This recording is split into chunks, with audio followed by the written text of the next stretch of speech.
आइए दोस्तों सीखते हैं आज हम लोग हिंदी के बारे में। तो हिंदी के बारे में हम आपको पहले बता चुके हैं। हिंदी की जो जननी भाषा है वो संस्कृत है। हिंदी का उदय संस्कृत से ही होता है। अगर हिंदी की जननी भाषा के बारे में पूछेगा तो उसका उत्तर संस्कृत देंगे आप। और अगर ये पूछता है कि हिंदी का उदय कहाँ से हुआ है तो उसका उत्तर दीजिएगा आप अपभ्रंश। क्यों? क्योंकि संस्कृत को विकृति हुई तो संस्कृत विकृत होकर के पाली बनी और पाली विकृत होकर के प्रकृति बनती है और प्रकृति का जो विकार उत्पन्न हुआ वो जा करके अपभ्रंश कहलाता है। और जो हमारा प्राचीन हिंदी है उसका उदय अपभ्रंशों से ही हुआ है। इस बात को आप ध्यान में रखिएगा। तो हिंदी में जो दो क्वेश्चन बनते हैं कि हिंदी की जनक भाषा कौन है, तो जनक भाषा संस्कृत है। और अगर ये पूछा गया हिंदी का उदय कहाँ से हुआ तो उसका उत्तर अपभ्रंश होगा। अपभ्रंश के बाद आवाहट की बारी आती है। इसलिए कई बार क्वेश्चन एग्जाम में पूछा जाता है कि प्राचीन हिंदी का उदय कहाँ से हुआ है। तो याद रखिएगा प्राचीन हिंदी अपभ्रंशों से निकली हुई है, आवाहट उसके बाद की बारी है, जिसे आधुनिक हिंदी कहते हैं। ये अपभ्रंश क्या चीज़ होते हैं इसके बारे में भी हम चर्चा कर चुके हैं। एक बार पुनः बता देता हूं कि जैसे भारत में हम जानते हैं कि अमीर खुसरो ने जो है हिंदी को इस डिवाइड करा और उसको बिल्कुल एक पैटर्न में डिजाइन किया कि भारत में किन किन क्षेत्रों में किस प्रकार की लोग भाषा बोलते हैं। तो उसने डिस्कशन करने के बाद ये तो देखा कि सब लोग जो बोलते हैं उनमें कुछ ना कुछ तो कॉमन है, बट बोलने की शैली अलग अलग है, लोग बोलते अलग अलग तरीके से हैं। वो विभिन्न राजाओं के राज्य में गया और जिन राजाओं के राज्य में गया उसी के यहाँ के जो नाम को उसने जोड़ दिया हिंदी के साथ। अब जैसे महाराजा सूरसेन का जो क्षेत्र था वो बड़ा था, महाराजा सूरसेन के उस पूरे क्षेत्र में बोली जाने वाली हिंदी को उसने कह दिया कि ये जितने भी है ये सब सौरसैनी अपभ्रंश से इनका उदय हुआ है।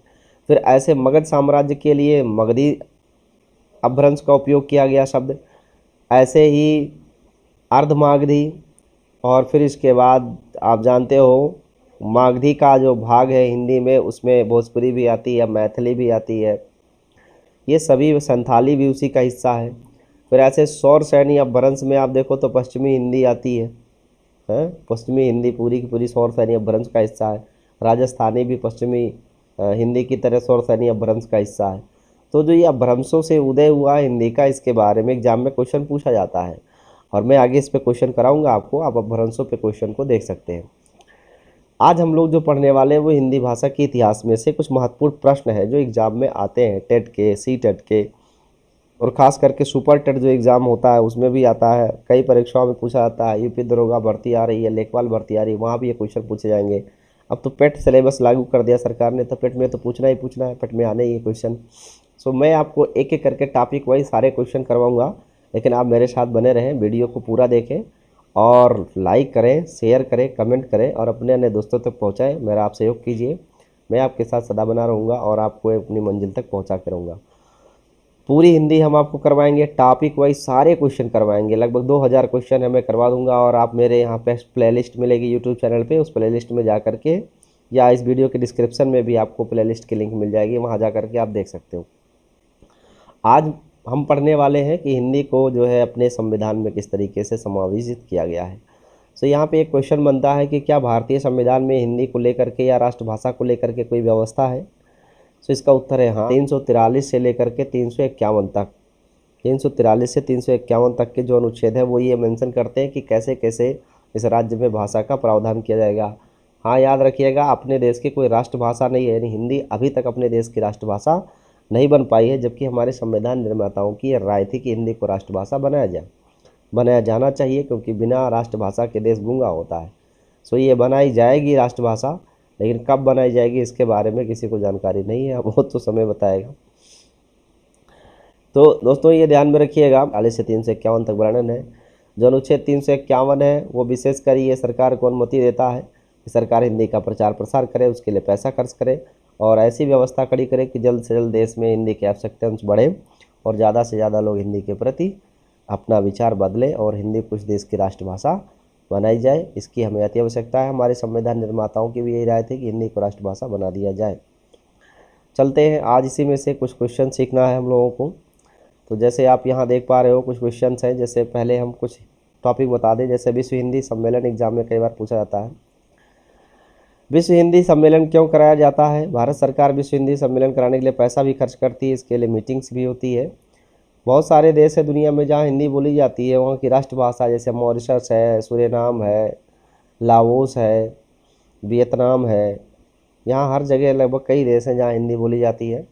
सो ये जो विश्व हिंदी सम्मेलन करवाए जा रहे हैं, इसका उद्देश्य है यूनाइटेड नेशन की भाषाओं में हिंदी को स्थान दिलाना व हिंदी का प्रचार प्रसार करना। इस हिंदी के सम्मेलन का उद्देश्य होता है।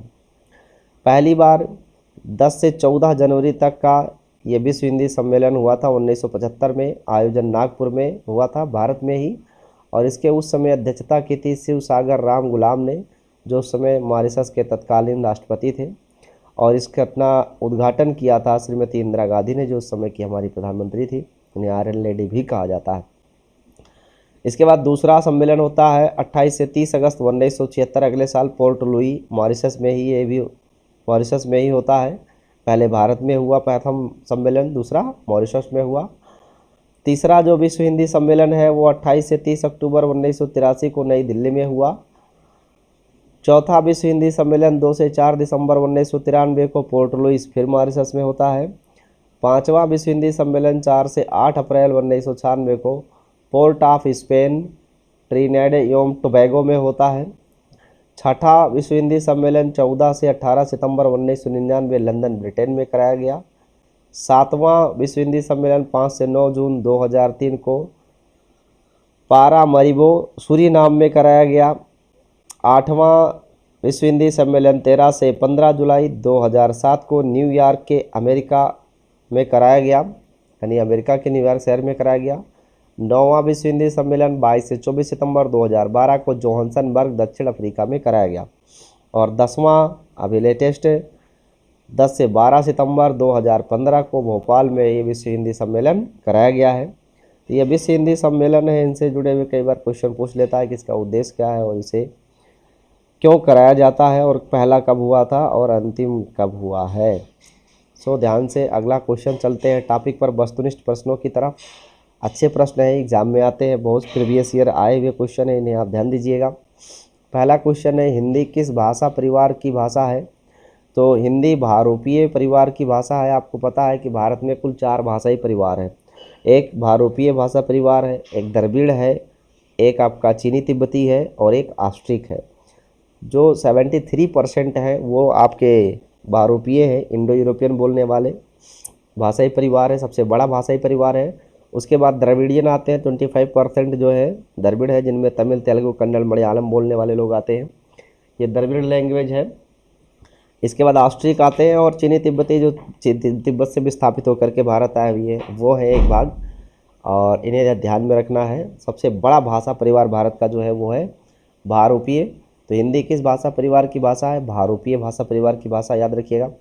भारत में सर्वाधिक बोले जाने वाली भाषा कौन सी है? निश्चित है इसका उत्तर क्या होगा? हिंदी ही होगा। हिंदी 75% लोग बोलते हैं, अब तो लगभग 80% लोग हिंदी बोलते हैं। 90% लोग हिंदी को जानते समझते हैं लेकिन बोल नहीं पाते, लेकिन 90% लोग हिंदी को जानते समझते हैं। 80% तो बोलते ही बोलते हैं। अब तो हिंदी का और विकास हो गया है सरकार बदलने से। संस्कृत का लोप हो चुका है। संस्कृत अब केवल कर्मकांडों तक सीमित रह गई है, धार्मिक ग्रंथों तक इसे प्राचलिक अर्थात दैनिक जीवन में बहुत कम लोग इस्तेमाल करते हैं। तमिल एक छोटी भाषा, द्रविडियन लैंग्वेज है, उर्दू भी छोटी भाषा है। नेक्स्ट क्वेश्चन है, हिंदी भाषा का जन्म हुआ है? तो हिंदी भाषा का जन्म यहाँ पर अगर ऑप्शन देखें तो अपभ्रंश से है, लौकिक से है, वैदिक संस्कृत से है, पाली प्रकृत से है कि अपभ्रंश से? तो देखिए, हिंदी का भाषा का जो जन्म हुआ है वो अपभ्रंशों से हुआ है। अगला क्वेश्चन है नेक्स्ट, निम्नलिखित में कौन सी बोली अथवा भाषा हिंदी के अंतर्गत नहीं आती? तो याद रखिएगा, जो द्रविडियन है वो हिंदी के अंतर्गत नहीं आती, भारोपीय परिवार में ही सब हिंदी आती है। जो द्रविड़ है 25% उसमें नहीं आता, तमिल, तेलुगु, कन्नड़, मलयालम है, ये सब हमारे हिंदी बोली के अंतर्गत नहीं आते हैं। सो ये तेलुगु है जिसका उत्तर होगा।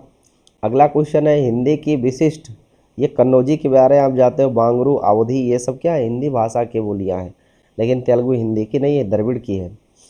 नेक्स्ट है, हिंदी की विशिष्ट बोली ब्रज भाषा किस रूप में सबसे ज़्यादा प्रसिद्ध है? तो ब्रज भाषा को काव्य भाषा के रूप में ज़्यादा प्रसिद्धि मिली है, क्योंकि आप जानते हो ब्रजवासी अर्थात गोकुलवासी यानी कृष्ण भक्त, और कृष्ण भक्त सूरदास से बड़ा कौन है, जिन्होंने पूरी भाषा को समृद्ध कर दिया अपनी रचनाओं से। सो जो काव्य भाषा है इसी के रूप में ब्रज भाषा को ज़्यादा जाना जाता है। अगला क्वेश्चन है भारतवर्ष में हिंदी को आप किस वर्ग में रखना चाहेंगे। सो भारतवर्ष में हिंदी को हम किस भाषा में रखें भाई, क्या भारत में हिंदी एक राष्ट्रभाषा है, नो। क्या ये टेक्निकल लैंग्वेज है, नो। क्या ये बी भाषा है, नो। भारत में हिंदी क्या है, एक राजभाषा है बहुत सारी स्टेट की, जैसे अपने यूपी की ले लो आप, अपने यूपी में दो भाषाएं गैजेटेड है, एक हिंदी और एक उर्दू, प्रथम हिंदी है द्वितीय उर्दू है। ऐसे राजस्थान में है, ऐसे मध्य प्रदेश में है। तो कई प्रदेश है जहाँ पे राजभाषा के रूप में हिंदी को स्वीकार्यता मिली है, लेकिन राष्ट्रभाषा के रूप में अभी भी हिंदी को स्वीकार्यता नहीं मिली है, इसे ध्यान में रखिएगा।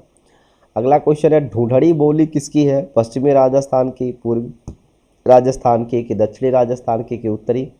तो इसका उत्तर होगा उत्तरी राजस्थान की। तो ढूंढड़ी भाषा उत्तरी राजस्थान की है, इसे ध्यान में रखिएगा।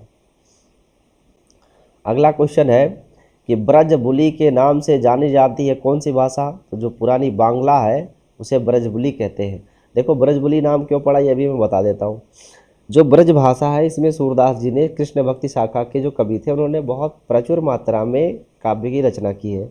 लेकिन जो द्रविड़ियन थे, जिनमें आप याद रख बंगला भाषा भाषी जो थे, वो हिंदी में कृष्ण भक्ति की कविताएं नहीं लिख पाते थे क्योंकि उनकी वो भाषा नहीं थी। लेकिन थे वो कृष्ण भक्त, तो कृष्ण भक्त होने के नाते वो अपने ही भाषा में कृष्ण के लिए कविताएं लिखते थे और उनके लिखे हुई ये भाषा को ही ब्रजबुली के नाम से जाना जाता है। तो वास्तव में जो ब्रजबुली है वो पुरानी बांग्ला भाषा है और इस ब्रजबुली को इसलिए कहा जाता है इसे ब्रजबुली क्योंकि इसमें ब्रज के निवासी कृष्ण की बात की गई है कविताओं में। अगला है निम्नलिखित में से कौन सी भाषा देवनागरी लिपि में लिखी जाती है। सो देवनागरी में शुद्ध रूप से लिखी जाती है वो है मराठी, इस क्वेश्चन को याद रखिएगा। बाकी सिंधी ब्राचड़ है, गुजराती भी आपका देवनागरी में नहीं लिखी जाती है, उड़िया भी देवनागरी लिपि में नहीं लिखी जाती है, लेकिन मराठी देवनागरी में लिखी जाती है। अगला क्वेश्चन है कि एक मनई के दुई बेटे में रहीन वहू माँ लहुरा अपने बाप से कहिस दादा धन माँ जवन हमार बखरा लागत होए तवन हमका दे दा। यह अवतरण हिंदी की किस बोली में है। सो ध्यान रखिएगा, ये तो अपने घर की भाषा है ना, समझ रहे हैं। ये कौन है, अवधी, हम लोगों की भाषा है, खास करके अवध प्रांत में रहने वाले। अगला है निम्नलिखित में से कौन सी भाषा संस्कृत की अपभ्रंश है। तो संस्कृत से क्या बना है, पाली, याद रखिएगा। सबसे पहले क्या आती है, संस्कृत, उसके बाद पाली, उसके बाद प्राकृत, और तब प्रकृति से बिगड़ कर क्या आता है, अपभ्रंश। और इसी अपभ्रंशों से कौन पैदा हुई है, हिंदी। तो हिंदी की जो जननी है वो तो संस्कृत है, लेकिन उदय कहाँ से हुआ है, अपभ्रंशों से। इस क्वेश्चन को याद रखिएगा। और प्रश्न देखते हैं, बहुत सारे क्वेश्चन मैं आपको करवाऊंगा, बस आप मेरे साथ बने रहिए और वीडियो को अंत तक देखिएगा। और अच्छे प्रश्न आपके एग्ज़ाम में आए हुए क्वेश्चन हैं, ज़रूर हेल्प करेंगे आपको एग्ज़ाम में। क्या है क्वेश्चन, देखते हैं। पहला क्वेश्चन है अधिकतर भारतीय भाषाओं का विकास किस लिपि में हुआ है। तो इसका उत्तर है ब्राह्मी लिपि। अधिकतर भारतीय भाषाओं का विकास ब्राह्मी लिपि से हुआ है। हिंदी भाषा किस लिपि में लिखी जाती है। तो हिंदी भाषा हमारे संविधान के अनुसार किस में लिखी जानी चाहिए, देवनागरी लिपि में लिखी जानी चाहिए, इसे याद रखिएगा। हमारे संविधान में हिंदी को एक्सेप्ट किया गया है राजभाषा के रूप में, और उसकी जो स्क्रिप्ट एडेड है, जो स्क्रिप्ट एक्सेप्टेड है वो देवनागरी है, तो इसका उत्तर देवनागरी ही होगा। अगला वर्तमान हिंदी का प्रचलित रूप क्या है। तो जो वर्तमान में हम लोग हिंदी बोल रहे हैं, या अभी जो मैं आपसे बात कर रहा हूँ, जिस मैनर में, जिस तरीके से, इसको खड़ी बोली कहते हैं। तो वर्तमान हिंदी का जो प्रचलित रूप है वो क्या है, खड़ी बोली है, इसे आप ध्यान में रखिएगा।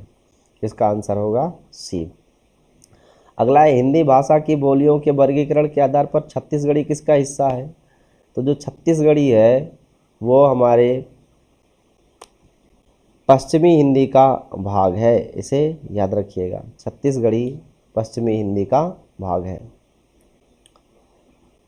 कन्नौजी, बुंदेली, ये सब किसके भाग हैं, ये सब कन्नौजी, बुंदेली, ब्रज, ये सब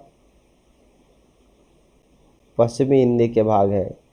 जबकि बाघेली पश्चिमी हिंदी नहीं, पूर्वी हिंदी का भाग है, याद रखिए। बाघेली पूर्वी हिंदी का भाग है, पश्चिमी हिंदी का नहीं है।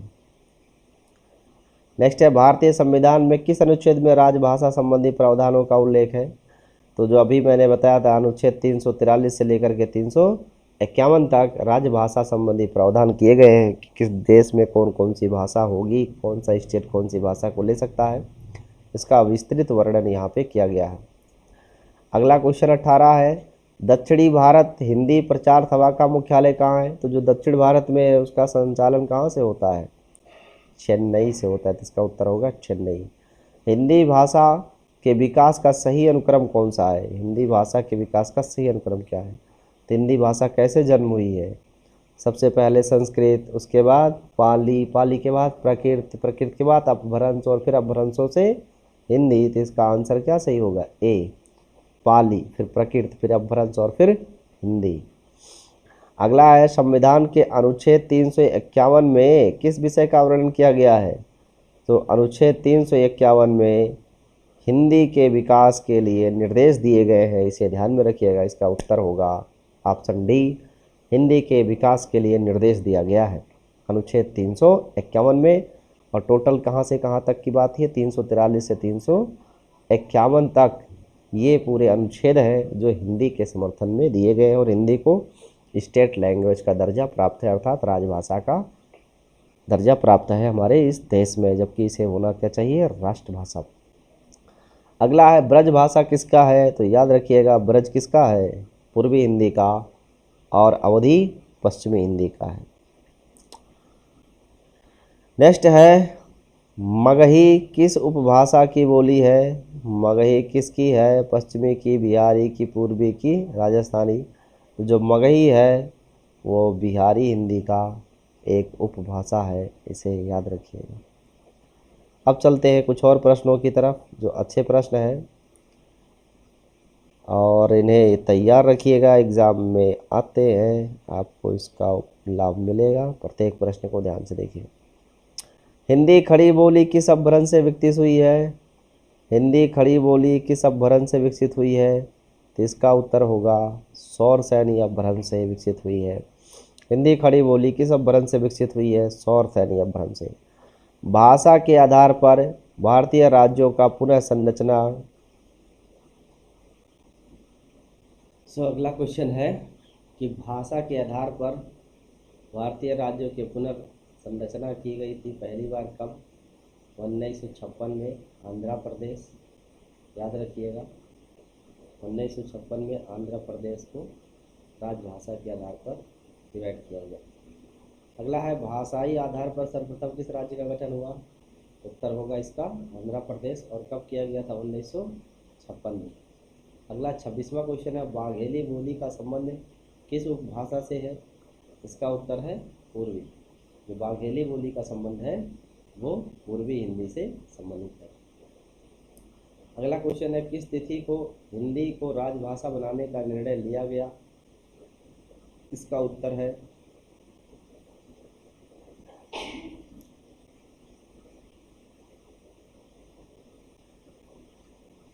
27वां क्वेश्चन है, किस तिथि को हिंदी को राजभाषा बनाने का निर्णय लिया गया? इसका उत्तर होगा 14 सितंबर 1949 को। याद रखिएगा, 14 सितंबर को भी हिंदी दिवस मनाया जाता है। हिंदी दिवस कब मनाया जाता है? 14 सितंबर को। नेक्स्ट क्वेश्चन है, वर्ष 1955 में गठित प्रथम राजभाषा आयोग के अध्यक्ष कौन थे? प्रथम राजभाषा आयोग के अध्यक्ष जो थे वो थे बीजी खरे। 1955 में गठित प्रथम राजभाषा आयोग के अध्यक्ष थे बीजी खरे, यानी बीजी खेर। अगला है, भारतीय संविधान की 8वीं अनुसूची, ये नाम याद रखिएगा। 8वीं अनुसूची में भाषा संबंधी उल्लेख है। 8वीं अनुसूची में 8वीं में भाषाओं की संख्या कितनी है? इसका उत्तर है 22 भाषाएं। प्रारंभ में कितनी भाषा थी? 14, बाद में 8 भाषाओं को जोड़ा गया तो बन गई टोटल भाषाएं 22। अगला क्वेश्चन देखते हैं इसमें। नेक्स्ट, हिंदी की आद्यजन्मी भाषा कौन सी है? तो आप जानते हो हिंदी की आद्यजन्मी भाषा संस्कृत है। इसका उत्तर होगा संस्कृत। 8वां विश्व हिंदी सम्मेलन वर्ल्ड हिंदी कॉन्फ्रेंस कब आयोजित, कहाँ आयोजित किया गया था? जो 8वां हिंदी सम्मेलन है वो आयोजित किया गया था न्यूयॉर्क में। आपको मैंने सभी बता दिए हैं 10 तक, ये 8वां है न्यूयॉर्क शहर में। 32वां निम्नलिखित में से कौन सा भारतीय परिवार की भाषा नहीं है? भारतीय में हिंदी आती है, गुजराती आती है, सब आता है, लेकिन ये मलयालम नहीं आता। मलयालम हिंदी परिवार की भारतीय भाषा का हिस्सा नहीं है, ये द्रविडियन लैंग्वेज है, इसे ध्यान में रखिएगा। हिंदी दिवस किस दिन मनाया जाता है? उत्तर है 14 सितंबर को हिंदी दिवस मनाया जाता है। नेक्स्ट क्वेश्चन है, विकास की दृष्टि से प्रकृति के पहले की कौन सी भाषा है? यानी प्रकृति से पूर्वकालीन भाषा है पाली। पहले पाली, फिर प्रकृत, फिर अपभ्रंश। नेक्स्ट है, पश्चिमी हिंदी की दो बोलियों का सही युग्म कौन है? पश्चिमी हिंदी की दो बोलियों का सही युग्म कौन सा है? इसका उत्तर होगा खड़ी बोली और बुंदेली, ये पश्चिमी हिंदी के हैं। जबकि ब्रज है पूर्वी का, ब्रज है पश्चिमी का और बाघेली पूर्वी का है। ऐसे अवधी पश्चिमी हिंदी है और कन्नौजी पूर्वी हिंदी है। ये दोनों भी यहाँ सही मेल नहीं खाते, उत्तर होगा खड़ी बोली और बुंदेली। 36वां क्वेश्चन है कि अर्धमागधी अपभ्रंश को विकसित बोली का नाम क्या है, जो अर्धमागधी से उत्पन्न हुई है? तो अर्धमागधी से उत्पन्न अपभ्रंश से उत्पन्न मान है बी, अर्थात बाघेली। अगला, देवनागरी लिपि का सही क्रम क्या है? देवनागरी लिपि का सही क्रम है पहले ब्रह्मलिपि, फिर गुप्त लिपि, फिर नागरी और फिर देवनागरी। तो पहले ब्रह्मलिपि, फिर गुप्त लिपि, फिर नागरी लिपि और फिर देवनागरी, ये इसका सही है। सो ये रहे कुछ क्वेश्चन जो हिंदी भाषा से संबंधित थे, इतिहास से। इसके आगे हम लोग और प्रश्नों पर चर्चा करेंगे अगले प्रश्न। और हमारे वीडियो को लाइक करिए और प्ले लिस्ट में, आप डिस्क्रिप्शन में प्ले लिस्ट का लिंक है, वहाँ जाके सभी प्रश्नोत्तरों को हिंदी का कर सकते हैं। आज के लिए इतना ही, धन्यवाद। वीडियो पूरा देखा करिए और लाइक ज़रूर करें।